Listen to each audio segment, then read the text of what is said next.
Hello everyone, welcome back to my channel. ఈ 3 foods తీసుకోవడం వల్ల మన స్కిన్ అనేది చాలా పాడైపోతుంది. కాబట్టి ఈ 3 ఫుడ్స్ని ఇప్పటి నుంచి తీసుకోవడం మానేయండి. లేకపోతే మనకు ఇప్పుడు కాకపోయినా కొన్ని రోజుల తర్వాత అయినా స్కిన్కి సంబంధించిన కొన్ని ప్రాబ్లమ్స్ని మనం ఫేస్ చేయాల్సి వస్తుంది. కాబట్టి ఇప్పటి నుంచి ఈ 3 ఫుడ్స్ని తీసుకోవడం అయితే మానేయండి. ఒకటి ప్రాసెస్ ఫుడ్ ఏంటిదంటే చిప్స్, ఫ్రైడ్ ఫుడ్స్. చిప్స్ని ఎక్కువ కాలం స్టోర్ చేయడానికి కొన్ని ప్రిజర్వేటివ్స్ అనేది యాడ్ చేస్తూ ఉంటారు. అలానే ఫ్రైడ్ ఫుడ్స్లలో కూడా ఈ సాస్ లాంటివి కొన్ని ప్రిజర్వేటివ్స్ ఐటమ్స్ కూడా యాడ్ చేస్తూ ఉంటారు. ఈ ప్రిజర్వేటివ్స్ ఎక్కువగా ఎందుకు యాడ్ చేస్తుంటారంటే ఈ ఫుడ్ని ఎక్కువ కాలం స్టోర్ చేయడానికి ప్రిజర్వేటివ్స్ అనేది యాడ్ చేస్తుంటారు కదా.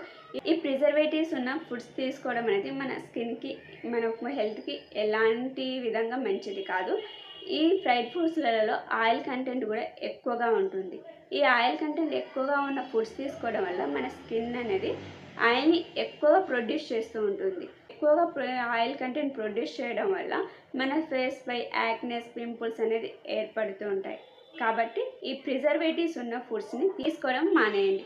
Second one, sugar. నార్మల్గానే షుగర్ మనం తీసుకోవడం హెల్త్కి ఏమాత్రం మంచిది కాదు. ఈ కూల్ డ్రింక్స్, క్యాండీస్లలో షుగర్ కంటెంట్ అనేది ఎక్కువగా ఉంటుంది.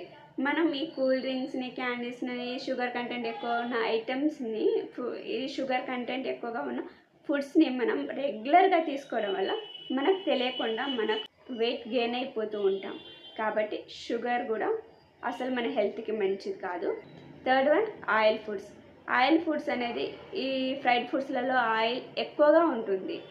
ఈ ఫ్రైడ్ ఫుడ్స్ మనం రెగ్యులర్గా తీసుకోవడం వల్ల మన స్కిన్కి సంబంధించిన కొన్ని ప్రాబ్లమ్స్ అనేది మనం ఫేస్ చేయాల్సి వస్తుంది. అది ఎలా అంటే కొన్ని రోజులు ఇప్పుడు మనకు తెలియకపోవచ్చు, కానీ కొన్ని రోజుల తర్వాత మనం రెగ్యులర్గా ఇదే ఆయిల్ ఫుడ్ని, ఫ్రైడ్ ఫుడ్స్ని మనం డైలీ తింటూ ఉంటే మనం ప్రెజెంట్ కాకపోయినా కొన్ని రోజుల తర్వాత అయినా మన స్కిన్కి సంబంధించింది స్కిన్ ఇరిటేషన్స్ లాంటివి, స్కిన్ ఇన్ఫ్లమేషన్స్, స్కిన్ అలర్జీస్ లాంటివి ఇప్పుడు కాకపోయినా మనకు ఫ్యూచర్లోనైనా ఈ స్కిన్కి సంబంధించిన కొన్ని స్కిన్ ఇష్యూస్ అనేది ఫేస్ చేయాల్సి వస్తుంది. కాబట్టి ఫ్యూచర్లో కంటే మనం ఇప్పటి నుంచే ఫ్యూచర్ గురించి జాగ్రత్త పడితే బెటర్ కదా. కాబట్టి ఈ స్కిన్కి సంబంధించిన ఎలాంటి ఇష్యూస్ రాకూడదంటే మీరు ఇప్పటి నుంచి ఈ 3 ఫుడ్స్ని తీసుకోవడం మానేయండి. మరి మీకు ఈ వీడియో నచ్చితే లైక్ చేయండి, షేర్ చేయండి. మరిన్ని వీడియోస్ కోసం నా ఛానల్ని సబ్స్క్రైబ్ చేసుకోండి.